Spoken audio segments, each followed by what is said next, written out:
Bonsoir coach, bonsoir chers à tous. Je suis co-diamant du média Ferrage.net. Déjà coach, je tenais à vous féliciter pour votre excellent choix porté sur des joueurs de qualité, en particulier Oumar Diakité. Ma question est la suivante. Pourquoi mettre Sébastien Haller sur la liste réserve? Pourtant, on pourrait lui donner une seconde chance à cette Coupe du Monde. Bonsoir, merci. Merci pour les félicitations. Merci. Merci de reconnaître le travail de tout un staff. Pourquoi ne pas avoir mis Seb? Je pense qu'on a longtemps discuté, échangé avec le staff et à la fin on a décidé de sortir cette liste parce qu'on estime que c'est celle avec laquelle on veut aller au combat, on veut aller à la guerre et on devait faire des choix et l'absence de Seb fait partie de ces choix. Ah ici, devant.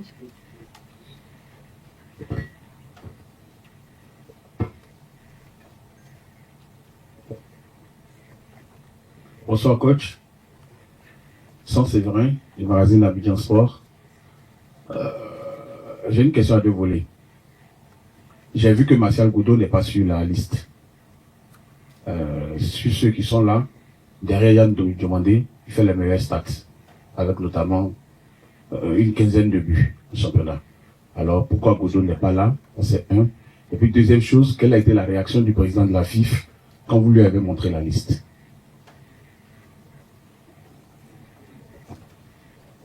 Bon, déjà, j'ai envie de voir que ta vue est bonne.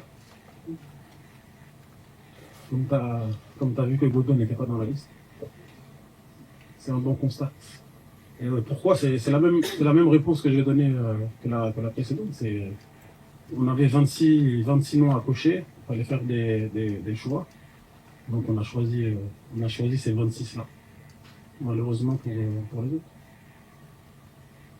Allez-y, la dame. Bonsoir tout le monde, bonsoir coach. Alors, je ne comprends rien. Je n'ai pas la liste. Je ne sais pas où on sort la liste pour poser les questions. Franchement, je ne comprends rien. Donc, tu vas poser ta question après le temps que tu trouves la liste. Merci beaucoup. Autre question? Oui. Allez-y. Ici. Mais ça, il fallait partager la liste. Merci. Merci. Bonsoir coach. Moi, j'ai la liste. Donc, Ouais, je peux poser la question. Vas-y. Arnaud Gaza, 225 Sports. Alors, coach, félicitations. Je vois l'entrée de Ange Boli de l'Inter de Milan. Dites-nous, c'est le même profil que Haller. Est-ce que c'est lui qui fait décaler notre cible? Merci. Non, c'est pas un joueur qui prend la place d'un autre joueur. C'est comme je l'ai dit, on essaie de faire le groupe le plus équilibré possible. Et d'après nos nombreuses réunions, nos nombreuses discussions, on a sorti cette liste-là sans penser à remplacer qui que ce soit, mais on a essayé de mettre les 26 meilleurs joueurs selon nous. Allez-y. Alors, bonsoir coach. Balogun Adama pour le baromètre. Alors coach, dans un entretien que vous aviez accordé à la FIFA, vous soulignez le fait, votre mal-être après ne pas avoir été convoqué la Coupe du Monde jadis, pensant que vous étiez l'un des meilleurs du moment. Est-ce que vous pensez avec ce groupe que vous avez composé, vous avez les meilleurs du moment dans votre groupe? Merci. Merci pour la précision. Et évidemment, quand vous avez une expérience comme celle que j'ai connue en 2010, vous faites tout pour pas la faire vivre à vos joueurs. Donc, bien évidemment que j'ai tenu compte de ces éléments-là pour faire mes choix. Allez-y. Soro Salélin pour le journal d'Abidjan. Coach, plusieurs jeunes talents apparaissent dans cette liste. SM Paris sur l'avenir.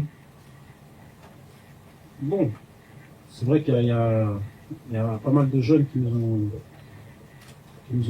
ont intégrés en cours de chemin. Paris, non. Parce que Paris, ça veut dire qu'on croit pas en eux, qu'on n'a pas de certitude sur eux, et qu'on essaye.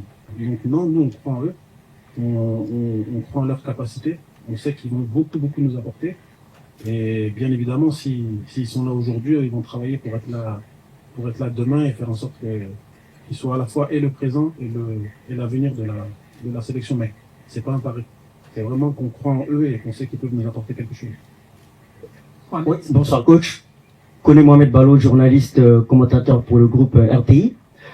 Coach, vous avez souvent martelé vos critères qui sont la performance, le temps de jeu et l'expérience. Mais force est de constater, partant de ces critères dans votre liste, qu'il y a 2 joueurs qui ont des trajectoires différentes. 2 joueurs d'expérience, Jean-Michel Seri et Sébastien Haller. Alors j'ai une question à 2 volets. Le fait de voir Sébastien Haller dans la liste des réservistes et Jean-Michel Seri dans la liste des 26, est-ce du 2 poids 2 mesures? Et finalement, le fait que Haller soit réserviste, est-ce que ce n'est pas en contradiction avec la mise en valeur de l'expérience dans ce groupe? Je sais pas. Qu'est-ce que vous en pensez? Pour moi, non, c'est pas 2 poids 2 mesures. Parce que ils ont l'expérience tous les deux, oui, mais ils évoluent pas au même poste, déjà pour commencer. Donc c'est difficile de comparer 2 joueurs qui n'évoluent pas au même poste. Et puis ils n'ont pas la même histoire, ils n'ont pas la même trajectoire, ils n'ont pas la même saison. Il y a beaucoup de différences, ce qui fait qu'on peut pas parler de 2 poids 2 mesures juste en se basant sur le fait que tous les deux aient d'expérience. Parce qu'il n'y a pas que l'expérience. Il n'est pas dit je vais prendre que les joueurs qui ont de l'expérience. Sinon Inao il n'est pas là. Mais non, pour moi non, c'est pas du tout 2 poids 2 mesures. Est-ce que c'est pas en contradiction avec le... Merci Mohamed, merci. Allez-y, vous. Alors, bonsoir coach, Iris au Brut. Sur la liste des 26, vous êtes un coach, chaque fois vous assumez vos choix. Ce soir, sur cette liste, est-ce que vous pensez avoir la liste, l'équipe qu'il faut pour remporter cette Coupe du Monde? Moi, comme je l'ai dit tout à l'heure sur le plateau, moi je vais pas en vacances aux États-Unis. Je vais pas visiter les États-Unis, même si j'ai jamais été. Ça c'est ma première fois. Je vais vraiment pour gagner. Je suis un compétiteur, mauvais perdant en plus. Donc j'ai pas fait une équipe pour aller me balader ou pour aller faire du tourisme. J'ai fait une équipe pour aller le plus loin possible, comme j'ai dit tout à l'heure, en prenant match après match, en respectant chaque adversaire. Et l'objectif c'est d'aller le plus loin possible. Merci. Allez-y. Bonsoir coach, ici Inos Dambélé de Radio Côte d'Ivoire. Alors, je voulais revenir sur le cas Ange Boni. Pour vous, quelles sont les qualités de Ange Boni?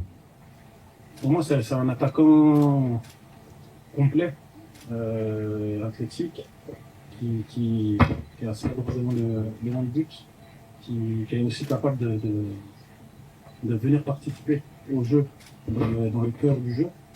Et tu peux jouer seul en pointe, comme il a fait quand il était du côté de Parme, comme à 2 comme il le fait depuis qu'il a signé à l'Inter de Milan. Il peut jouer aussi derrière l'attaquant. Donc je pense c'est un attaquant assez complet, qui est jeune, qui est dynamique, qui joue avec vraiment beaucoup d'énergie et qui va nous apporter beaucoup.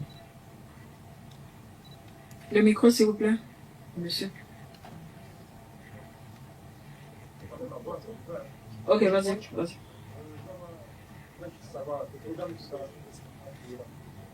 Oui, le programme, on démarre le 25 mai avec une première partie du groupe. Ce sont les joueurs qui finissent le championnat ce week-end ou avant. Ensuite, le 30 mai, le reste du groupe nous rejoindra. On sera à Paris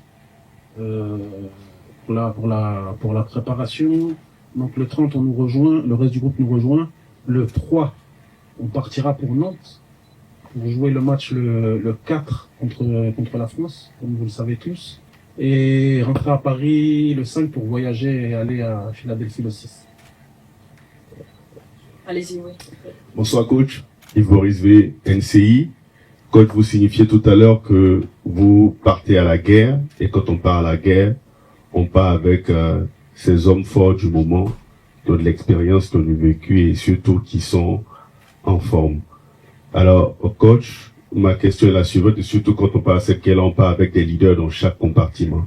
En l'absence de Sébastien Haller qui symbolisait le leader de la division offensive, qui est ou qui sera le nouveau leader d'attaque de l'équipe nationale de Côte d'Ivoire? Merci beaucoup.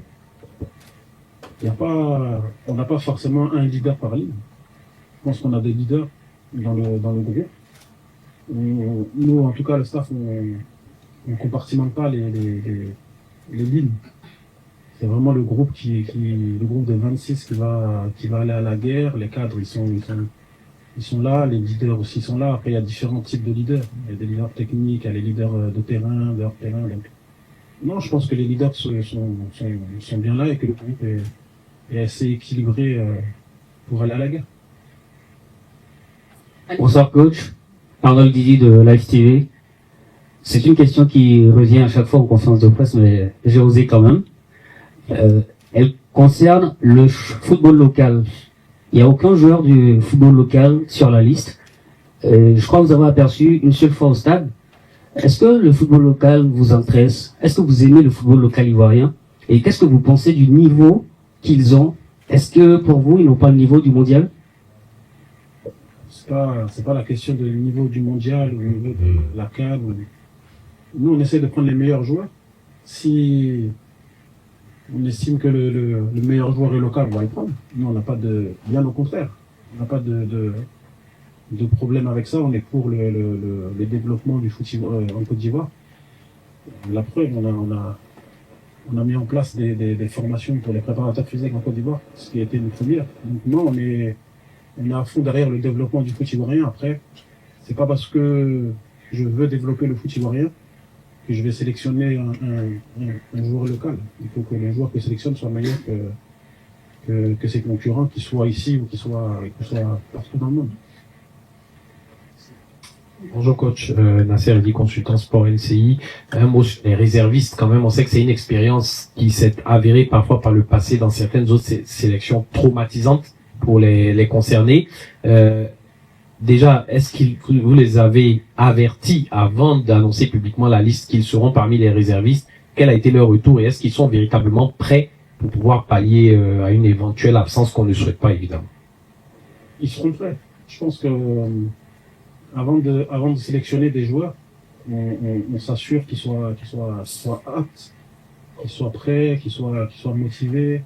Donc, tout le monde sera prêt, que ce soit les 26 ou les réservistes, tout le monde est prêt et personne ne veut rater un événement comme ça, donc tout le monde fera en sorte de l'être. Coach, bonjour. Mohamed Sanogo, Radio Côte d'Ivoire. J'apprécie bien votre sérénité. Bravo. Merci. Très sérieux. Je veux savoir quels sont les éléments qui ont manqué à lui. Vous ne pouvez pas se retrouver sur la liste. Les éléments, juste les éléments qui ont manqué à Sébastien Haller.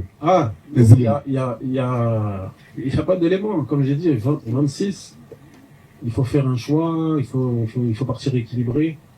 Et on avait pas mal de joueurs sur l'aspect offensif qui étaient performants en ce moment, qui méritaient aussi. Donc, il a fallu faire un choix. C'est pas un manque d'éléments, c'est des choix par rapport à l'équilibre et à on va dire l'ossature de l'équipe qui fait que on a dit choisir. Kofi, consultant RT3. J'ai deux questions à poser. La première, c'est quels ont été les critères qui ont compté pour le choix des 26 éléphants? Deuxièmement, quel secteur de jeu souhaitez-vous améliorer avant le début de la compétition? Bon, les critères, j'en ai parlé au journal télé tout à l'heure, donc je ne reviendrai pas dessus. Après, les éléments, c'est les compartiments à améliorer. Tous. On va être bon dans tous les compartiments, on va à la Coupe du Monde, il y a des adversaires qui sont de qualité, donc on va essayer d'être bon dans tous les compartiments. On ne va pas privilégier un compartiment plus que l'autre parce que pour moi, on peut gagner de n'importe quelle manière, on peut être amené à défendre bas, à défendre haut, ça dépendra du match, ça dépendra de l'adversaire, mais en tout cas on va travailler sur tous les aspects pour être prêt dès le premier match contre l'Équateur. Bonsoir coach, Francis de Live TV. Coach, c'est votre première Coupe du Monde de votre histoire. Parce qu'en tant que joueur et aujourd'hui en tant qu'entraîneur, nous sommes déjà à l'approche, à un mois si on veut dire. Quelles sont vos émotions et comment vous comptez vous préparer pour cette Coupe du Monde? Merci. Bon, c'est ma 3e Coupe du Monde. J'en ai fait 2 en tant que joueur et là, ce sera ma première en tant qu'entraîneur. Mais non, je suis content. Comme tous ceux qui participeront à cette compétition, c'est un rêve de gosse de participer à cette compétition. On a la chance d'être qualifié, j'ai la chance d'y participer à mon jeune âge en tant qu'entraîneur, donc je suis content, j'ai hâte. Et comme je l'ai dit tout à l'heure, je ferai mon maximum pour aller le plus loin possible dans cette compétition. Rebonsoir coach. Connais Mohamed Ballo, journaliste, commentateur du RTI, c'est par ici. Ma question concerne Martial Godot. Vous avez mis tout à l'heure en avant le fait que certains attaquants auraient été sélectionnés sur la base de la performance. Martial Godot est performant sur la dernière fenêtre, notamment face à la Corée du Sud et à l'Écosse, a montré de très très belles choses. Finalement, il se retrouve réserviste. Alors on se demande qu'est-ce qui s'est passé pour qu'il en soit là. Ouais, après j'ai toujours dit qu'à ce poste, il y avait une concurrence qui était féroce. Peut-être la plus grosse concurrence dans notre équipe ces derniers mois, pardon. Et quand vous avez la chance, parce que c'est une chance qu'on a d'avoir autant de monde de qualité qui performe, forcément vous allez faire des déçus et vous allez devoir sélectionner, ne pas sélectionner pardon peut-être un joueur qui performe. Mais tous ses concurrents performent aussi. Heureusement pour la Côte d'Ivoire, peut-être malheureusement pour lui. Et comme je l'ai dit, il faut faire des choix, pas faciles, hein, mais il faut faire des choix et l'équilibre de l'équipe est aussi une chose à tenir en compte. Et c'est très important de pas partir à une compétition pour nous, le staff, avec 7-8 ailiers et réduire le nombre de joueurs à d'autres postes. Donc, on va dire que la concurrence à son poste a fait la différence.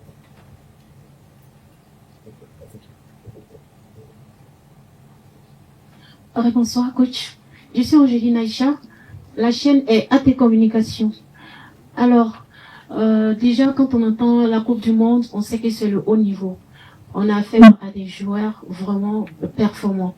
En tant qu'un coach expérimenté, déjà, quels seront les mots pour encourager votre équipe à faire face à chaque match? Merci. Bon, ça va dépendre des matchs. Hein. Ça va dépendre des matchs. On va s'adapter par rapport au contexte de chaque match, de voir comment on sentira les joueurs avant les matchs, mais de positiver et de relativiser. On va pas rajouter de la pression supplémentaire aux joueurs. On a quand même une chance de participer à une Coupe du Monde, donc on va là-bas pour gagner certes, mais pas en se mettant une grosse pression. Ou bien au contraire, on va bien travailler avec beaucoup de sérieux, mais on ne mettra pas de pression sur les épaules de nos joueurs. Alors, nous allons prendre les 3 dernières questions. Attendez que le micro arrive par ici. Devant Hannah Sera. Merci. Coach, quel est l'objectif fixé qui vous est fixé par le comité exécutif et votre objectif personnel dans votre fort intérieur à cette Coupe du Monde? Passer le premier tour, arriver en quart, remporter la Coupe, quel est véritablement l'objectif en allant à cette compétition? Non, mon objectif personnel, il est clair. Moi, en fait, ça me dérange de dire je vais aller en quart, je vais aller en 8e. C'est d'aller le plus loin possible, en fait. C'est une réponse peut-être qui est vague, mais je ne peux pas me dire juste je vais aller en quart de finale, je vais aller en 8e. Non, je vais aller le plus loin possible parce que une fois arrivé là-bas, peut-être que je me rendrai compte qu'on est bien, qu'on a un peu à jouer, qu'on peut aller au bout. Donc non, il n'y a pas de barrière. Nous, on veut juste bien se préparer. On veut juste être au rendez-vous pour ces grands événements. Et puis une fois qu'on sera dans la compétition, on calculera pas. On jouera chaque match pour le gagner. On essaiera d'aller le plus loin possible. Coach, San Séverin, Abidjan Sport, depuis le mois de mars, enfin, les dernières rencontres au mois de mars, on a l'impression qu'Eli Waye est rentré vraiment dans votre cœur. Quand je regarde la liste, La question? c'est le seul attaquant de pointe nominal. Selon moi, selon ses stats, selon son jeu. Est-ce que c'est un choix de prendre plus d'ailier que d'attaquant de pointe nominaux? Bon. Pour moi, qui connaît quand même pas mal Guessant, c'est un attaquant de pointe nominal, qui peut jouer sur les côtés aussi, qui peut jouer derrière l'attaquant aussi, mais c'est un attaquant. Boni aussi. Donc, je pense qu'on a plus d'un attaquant nominal, comme vous avez dit, c'est ça? Attaquant de pointe. Non, pour moi, on a 3 attaquants de pointe. Pour moi. Dans mon esprit. Nous allons prendre la dernière question, s'il vous plaît. Et bonsoir, coach. Soro Sionelin pour le journal d'Abidjan. Coach, craignez-vous un excès de confiance après cette dernière sortie des éléphants? Non. Non, parce qu'on ne permettra pas. On ne permettra pas un relâchement. C'est bien ce qu'on a fait en mars, mais il y a encore des points à améliorer. Tout n'a pas été parfait, et si on arrive trop confiant, parce qu'on a gagné 2 matchs amicaux juste avant, pour moi c'est la meilleure manière de se tromper et de perdre. Donc non, comme j'ai dit, on va prendre match par match, on va travailler bien comme il faut pour bien se préparer et aborder tous les matchs, quels que soient les adversaires, connus ou pas connus, pour aborder tous les matchs avec l'humilité nécessaire pour ne pas avoir de mauvaises surprises. Alors, coach, on va terminer avec un message à l'endroit de la population ivoirienne. 29 millions de coachs. Non, c'est toujours le même message. Nous, on est content de retrouver la Coupe du Monde. 12 ans après, on aura encore besoin de vous, de vos prières, pour ceux qui auront la chance de venir aux États-Unis, venir nous encourager.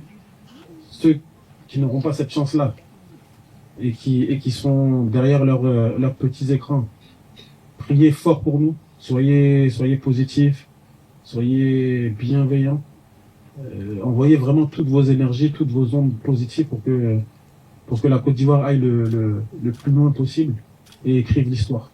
Moi, je crois vraiment fort en cette équipe. Je crois fort au football africain.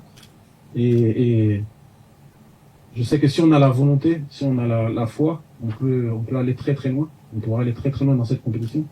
Mais on aura besoin de vos prières. N'hésitez pas. Soyez avec nous, que ce soit bon, que ce soit pas bon, qu'on soit mené, qu'on mène au score. Soyez toujours avec nous, soyez bienveillants et vous verrez que vous nous donnerez de la force, vous nous donnerez de l'énergie et ça nous permettra de faire des choses comme on l'a fait lors de la CAN qu'on a remportée ici. Merci coach, merci à vous. Merci Guy, merci à tous.